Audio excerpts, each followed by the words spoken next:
Welcome to the Banker Lamp. Please enjoy the video. You start by making sure sample rates and frame rates align. Mismatches cause drift. Import both the video and the clean audio track into the same After Effects project, then create a composition that matches the video's resolution and frame rate.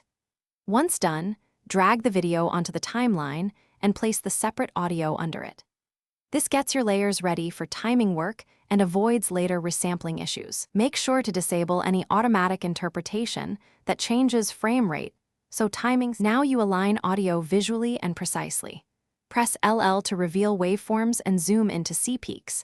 Identify a distinct sync event like a clap or slate that appears in both video and audio. Move the audio layer so that its peak matches the visual cue in the video layer. Once roughly aligned, add a layer marker to lock that frame and nudge the audio by single frames for pixel-perfect sync. If needed, use time stretch or keyframe offsets to correct small drift over long clips. Finish by verifying sync across the entire clip. Play back a RAM preview at the composition's frame rate so you hear timing in real time.